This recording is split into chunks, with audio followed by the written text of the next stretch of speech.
Good morning friends, संगम academy में आपका हार्दिक स्वागत है। मैं अमरेश कुमार और इसके पहले मैं बता चुका हूं कि ब्लड सर्कुलेटरी सिस्टम के अंतर्गत वीडियो फर्स्ट बना चुका हूं, उसी में से सेकंड पार्ट है, लेकिन उसका थोड़ा सा रिवीजन मैं कर दे रहा हूं कि ये मनुष्य के हृदय की संरचना होती है।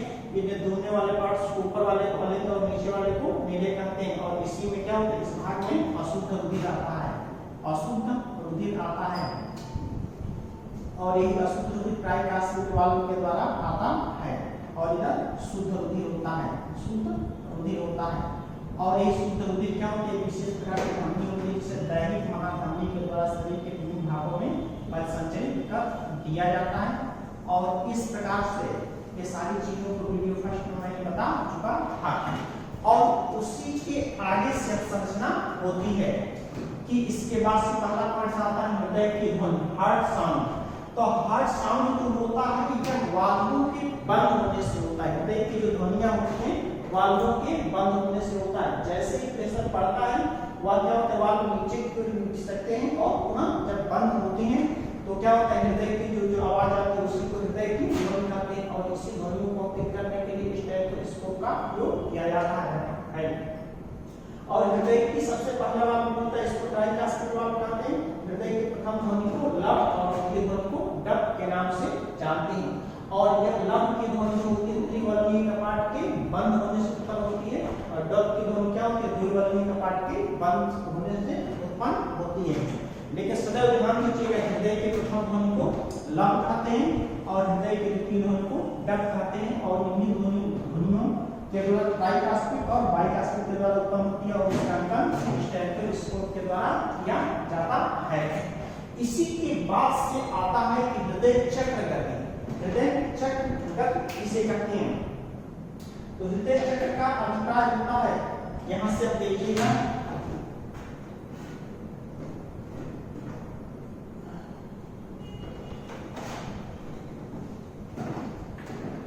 अब यहां से देखिएगा हृदय स्पंदन, हृदय स्पंदन, हृदय स्पंदन, हार्ट बीट, हार्ट बीट। और इतना जानते हैं कि मनुष्य का हृदय 1 मिनट में 72 बार, 1 मिनट में 72 बार स्पंदन करता है। लेकिन जब व्यक्ति आराम करता है तो 1 मिनट में आराम की स्थिति में वह 75 बार स्पंदन करता है। लेकिन बच्चों में स्पंदन की तरह ही 75 बार होती है। तो सदैव ध्यान दीजिए, हृदय स्पंदन मनुष्य में 1 मिनट में 72 बार स्पंदन करता है, लेकिन जब व्यक्ति रेस्ट करता है तो 75 बार और यही स्पंदन दर बच्चों में होती है। और इसी हृदय स्पंदन में दो चीजें आती हैं, एक संकुचन होता है, ध्यान दीजिएगा, ये होता है संकुचन, संकुचन इसको सिस्टोल कहते हैं, सिस्टोल। और दूसरा जो होता है प्रसारण, प्रसारण डायस्टोल, डायस्टोल होता है। तो संकुचन और प्रसारण बहुत सिंपल सा शब्द होता है कि जब हृदय सिकुड़ता है इसी को संकुचन कहते हैं। ध्यान दीजिएगा, जब यही हृदय सिकुड़ता है इसी को संकुचन कहते हैं और जब पुनः अपने सामान्य अवस्था में आता है उसी को प्रसारण के नाम से जानते हैं। इसकी परिभाषा बहुत सिंपल होती है, संकुचन और प्रसारण के संदर्भ में इसको एक्सप्लेन करते हैं। हृदय जब सिकुड़ता है उसको संकुचन कहते हैं, जब फैलता है उसको प्रसारण कहते हैं। और इसी के बाद से इसमें अगला पॉइंट आता है हृदय स्पंदन के बाद हृदय चक्र गति। हृदय चक्र जो गति होती है कार्डियक साइकिल्स कहते हैं, हृदय चक्र गति।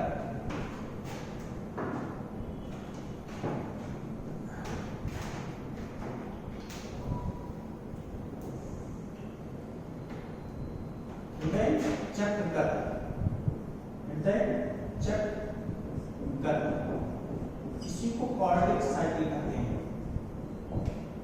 Cardiac cycle. और कार्डियक साइकिल बराबर होता है, कार्डियक साइकिल बराबर होता है 1 मिनट का समय। इसका एक सिंपल सा फार्मूला होता है कि 1 मिनट का समय, 1 मिनट का समय यानी 60 सेकंड होता है। 1 मिनट का समय 60 सेकंड होता है। 1 मिनट में स्पंदन की दर, 1 मिनट में स्पंदन की दर, स्पंदन की दर, और यह सदैव आराम की स्थिति में लेते हैं, आराम या रेस्ट की कंडीशन में लेते हैं। तो ध्यान दीजिए कि 1 मिनट में क्या होता है 60 सेकंड होता है, और आराम की स्थिति में लेंगे तो 75 बार स्पंदन करता है। और इसी को डिवाइड जब करेंगे तो क्या आ जाएगा, 1 मिनट का स्पंदन की 0.8 सेकंड आ जाएगा। या हृदय की कार्डियक साइकिल कितनी होती है, 0.8 सेकंड। क्वेश्चन पूछा जाता है हृदय की कार्डियक साइकिल क्या होती है, 0.8 सेकंड होता है। और यह कार्डियक साइकिल्स का अभिप्राय होता है कि एक स्पंदन के प्रारंभ से अगले स्पंदन के प्रारंभ के बीच के समय को ही कार्डियक साइकिल कहते हैं। और मनुष्य की कार्डियक साइकिल्स होती है 0.8 सेकंड होता है। इसमें 2 पॉइंट्स होते हैं, एक आलिंद का संकुचन होता है और दूसरा नीले का संकुचन होता है। ध्यान दीजिएगा, आलिंद, इसको बहुत सिंपल में बता रहा हूं, आलिंद, और इसी को एट्रियम कहते हैं, एट्रियम, और दूसरा को कहते हैं नीले, नीले वेंट्रिकल, वेंट्रिकल। और इनका दोनों में 2 चीजें होती हैं, इसमें आलिंद का संकुचन और नीले का संकुचन। यहाँ पे देखिएगा, एक पहला होता है, एक संकुचन होता है, आलिंद का संकुचन होता है, और दूसरा जो होता है प्रसारण होता है, प्रसारण, डायस्टोल, इसको सिस्टोल कहते हैं, सिस्टोल, और यह होता है डायस्टोल, डायस्टोल। तो इसका जो संकुचन का टाइम होता है, आलिंद के संकुचन का टाइम होता है 0.1 सेकंड होता है, और इसके प्रसारण का समय होता है 0.7 सेकंड होता है। इसी को जब जोड़ देंगे तो ये पॉइंट्स आ जाएंगे 0.8 सेकंड हो जाएगा, 0.8 सेकंड हो जाएगा। तो यह आलिंद का कार्डियक साइकिल्स आ जाता है। उसी प्रकार से नीले की कार्डियक साइकिल्स हो जाएगी। इसमें भी 2 कंडीशन होती है, एक सिस्टोल होता है, सिस्टोल होता है, और दूसरा जो होता है डायस्टोल होता है, डायस्टोल होता है। और इसकी जो कार्डियक साइकिल होती है 0.3 सेकंड्स होती है, और इसकी 0.5 सेकंड होती है। इसी को जब जोड़ देंगे 0.8 सेकंड्स आएगा। यह इसकी कार्डियक साइकिल होती है। अब इसी के बाद से आता है, ये सदर क्रम नहीं है, लेकिन जीएस के पर्पस से क्वेश्चन आपको यहीं में पूछे जाते हैं, लेकिन ये एक्स्ट्रा यदि क्वेश्चन पूछा जाए तो ये कार्डियक साइकिल्स होती है। अब इसी के बाद से सबसे इंपॉर्टेंट पॉइंट आता है कि रुधिर दाब, ब्लड प्रेशर किसे कहते हैं। तो ध्यान दीजिएगा, ब्लड प्रेशर यानी रुधिर जब धमनी में दाब डालता है, और उसी दाब को रुधिर दाब के नाम से जानते हैं, उसी दाब को रुधिर दाब के नाम से जानते हैं। अब यहाँ से इसको बहुत सिंपल सी परिभाषा में बता रहे हैं, रुधिर दाब,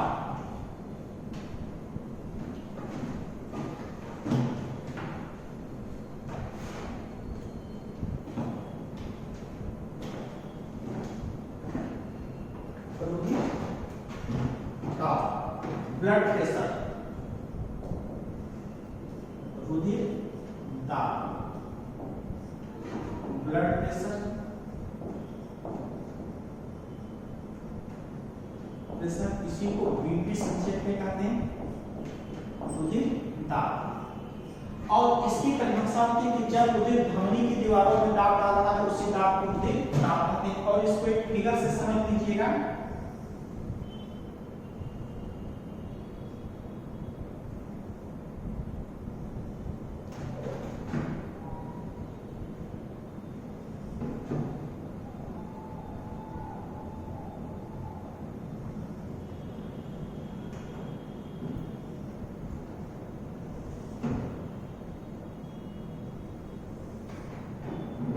बेसिक स्ट्रक्चर की संरचना होती है, और यही बीच में हार्ट स्थित होता है, हृदय स्थित होता है। और इस फिगर के बारे में, मनुष्य के हृदय की संरचना के बारे में फर्स्ट वीडियो में मैंने बताया था। यही मनुष्य के हृदय की संरचना होती है, और इसमें 4 कक्ष होते हैं, 2 आलिंद और 2 नीले होते हैं। और यहीं से, यहाँ से एक संरचना होती है, एक फिगर के रूप में बना है, ऐसे एक मनुष्य की संरचना होती है। और यह हाथ क्या होता है, सीधी जाने के वास्ते क्या होता है, अंगुलियों में डिवाइड हो जाता है, यहाँ से ध्यान दीजिएगा, यहाँ से डिवाइड हो जाता है। तो यह हाथ एक प्रकार का अंग होता है, ऑर्गन्स होता है, ध्यान दीजिएगा, अंग या ऑर्गन्स होता है। तो ध्यान दीजिए, इसी चौथे कक्ष से फर्स्ट वीडियो बताया तो इसी चौथे कक्ष से धमनी निकलती है जिसे दैहिक महाधमनी कहते हैं। दैहिक महाधमनी, इसे सिस्टेमिक एरोटा के नाम से जानते हैं। इस धमनी का जो नाम होता है दैहिक महाधमनी, दैहिक महाधमनी, महाधमनी, systemic aorta, systemic aorta, aorta. इस धमनी के द्वारा हृदय को शरीर के विभिन्न भागों में भेजा जाता है। आगे जाने के बाद कई भागों में डिवाइड हो जाती है। इसमें ध्यान दीजिएगा कि इसमें परिभाषा बताया कि धमनी और शिरा में हृदय से निकलने वाली नलिकाओं को धमनी कहते हैं। और यही धमनियां जब जाती हैं तो यहाँ आर्म की भुजाओं में, आर्म की भुजाओं में थोड़ा सा मुंह जाती हैं और यह त्वचा के संपर्क में आ जाती हैं।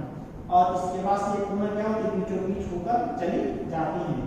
और यह पुनः क्या होती है, थंब के पास ऊपर त्वचा के संपर्क में आती हैं और फिर वापस यहाँ से रुधिर पहुंचाने के बाद से पुनः वापस चली जाती हैं। तो इसी धमनी को यहाँ जो आर्म या भुजा में धमनी होती है, इसी धमनी का नाम होता है ब्रैकियल धमनी। ध्यान दीजिएगा, इसी धमनी का नाम होता है ब्रैकियल धमनी, ब्रैकियल धमनी, ब्रैकियल आर्टरी,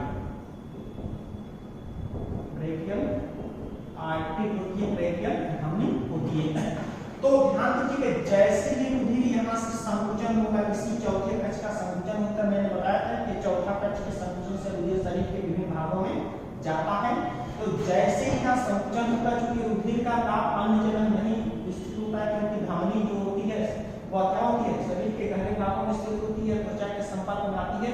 इसी दाब को, यहीं पर दाब स्पष्ट होता है, इसी दाब को ब्रैकियल धमनी कहते हैं। तो रुधिर दाब की परिभाषा होती है कि जब रुधिर धमनी की दीवारों में दाब डालता है, उसी दाब को रुधिर दाब कहते हैं। इसको संक्षेप में बीपी कहते हैं। और मनुष्य का सामान्य रुधिर दाब, सामान्य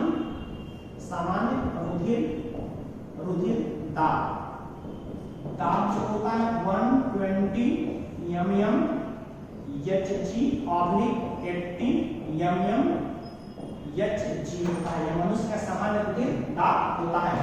तो यहाँ से देखिएगा, रुधिर दाब को कैसे नापते हैं। रुधिर दाब, बीपी, ब्लड प्रेशर। तो रुधिर दाब को सबसे पहले एक वैज्ञानिक यस हेल्स ने नापा था।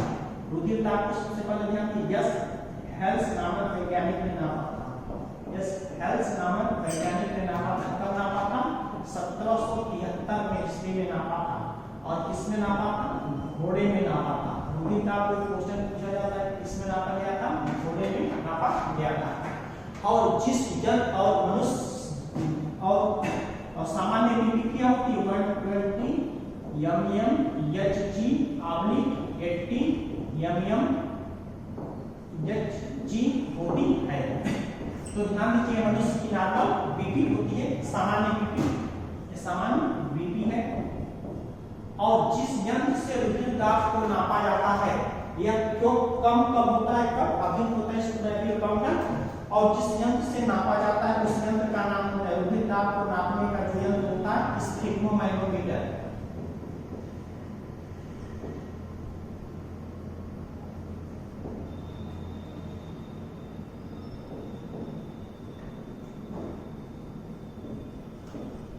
स्फिग्मोमैनोमीटर। और इस यंत्र से रुधिर दाब को नापा जाता है। तो यह मनुष्य की सामान्य बीपी होती है। अब यहाँ कभी कभी क्वेश्चन आता है कि आप इसको उल्टा क्यों नहीं लिखते हैं? इसलिए नहीं लिखते हैं कि यह जो 120 mm Hg होता है, यह संकुचन दाब होता है, यह संकुचन दाब होता है, यानी सिस्टोलिक प्रेशर होता है। और यह प्रसारण दाब होता है, प्रसारण दाब होता है। और इसी के बाद से क्वेश्चन पढ़ेंगे कि मनुष्य की बीपी कभी कम होती है, कभी अधिक होती है। तो इसके दो कारण होते हैं, इसके दो कारण होते हैं, एक हाइपर बीपी होता है और दूसरा क्या होता है? Hypo BP. एक अल्प रुधिर दाब होता है, दूसरा अति रुधिर दाब होता है।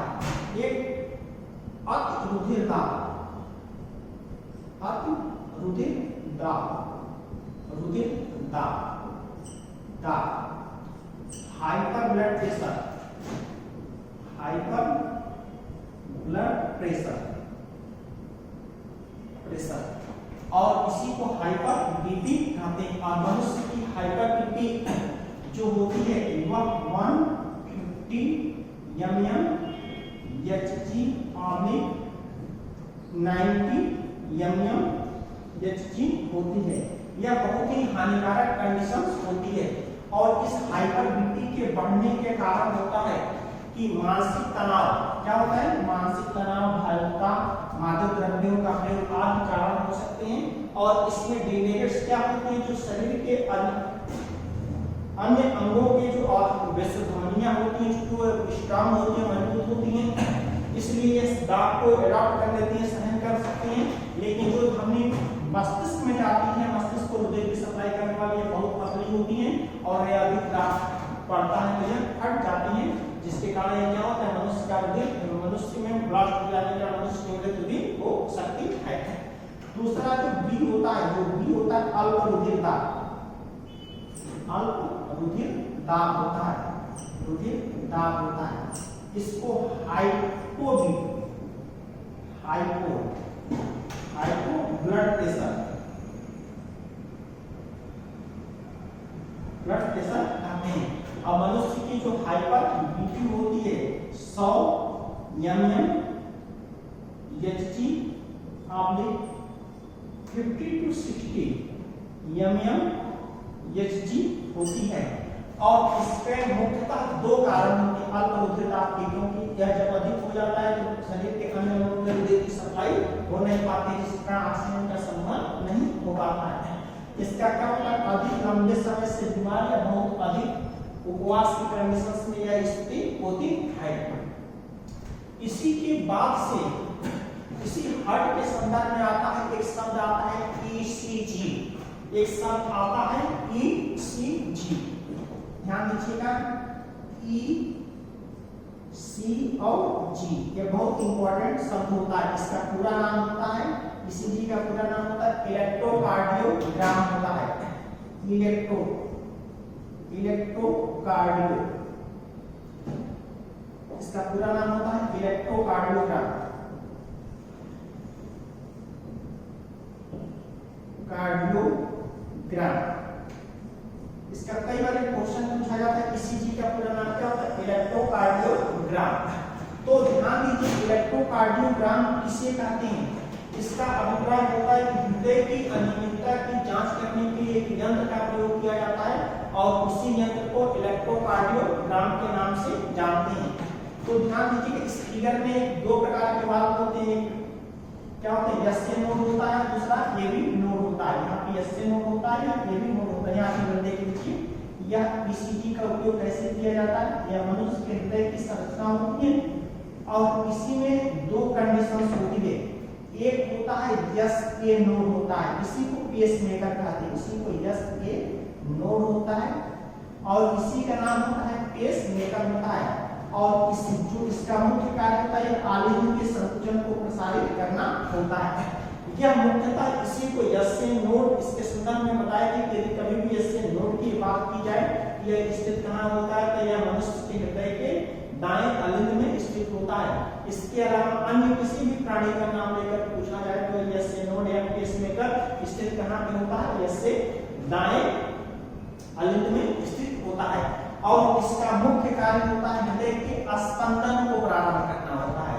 एसए नोड का मुख्य कार्य क्या होता है, हृदय के स्पंदन को प्रारंभ करना होता है।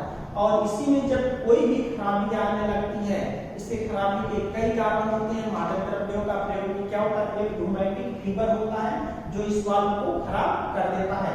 तो इसी अन्य तो हृदय पूर्ण रूप से कार्य नहीं कर पाता, 1 मिनट में 72 या 75 का स्पंदन नहीं कर पाता है।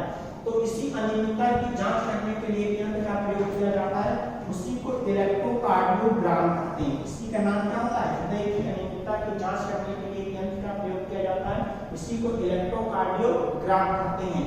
लेकिन कभी-कभी किताबों में आपको एक शब्द मिलता है इलेक्ट्रोकार्डियोग्राम, इलेक्ट्रोकार्डियोग्राम, इलेक्ट्रोकार्डियोग्राम, इलेक्ट्रोकार्डियोग्राम। तो ध्यान दीजिएगा, इसे इलेक्ट्रोकार्डियोग्राफ कब करते हैं, कब ग्राम करते हैं, बहुत अच्छे से स्पष्ट इसको कर लीजिएगा। हृदय की अनियमितता की जांच करने के लिए यंत्र का प्रयोग किया जाता है, उसे इलेक्ट्रोकार्डियोग्राम कहते हैं। और उसी अनियमितता को जब पेपर या ग्राफ पर प्रदर्शित किया जाता है और जो ग्राफ प्राप्त होता है उसी ग्राफ को इलेक्ट्रोकार्डियोग्राफ के नाम से जानते हैं। और यह ग्राफ ऐसे सिंपल में आता है, ग्राफ सिंपल में आता है, ऐसे इसकी लहरें होती हैं, Q R ऐसे लहरें चलती हैं और चलती हैं, और लहरें जब इसी का अनुकरण करके चलती हैं तो यह क्या होता है, यह हृदय सामान्य रूप से कार्य करना माना जाता है। लेकिन जब इसका अनुकरण करते हुए नहीं चलती हैं तो यह हृदय सामान्य रूप से कार्य नहीं कर पाती हैं। तो इस प्रकार से मनुष्य के हृदय की संरचना के संदर्भ में आता है। और इसी के बाद से परिसंचरण के तंत्र के अंतर्गत एक पॉइंट आता है कि मनुष्य में हृदय परिसंचरण के कितने प्रकार होते हैं, उसको मैं थर्ड वीडियो में इसको क्लियर करूंगा। Thank you.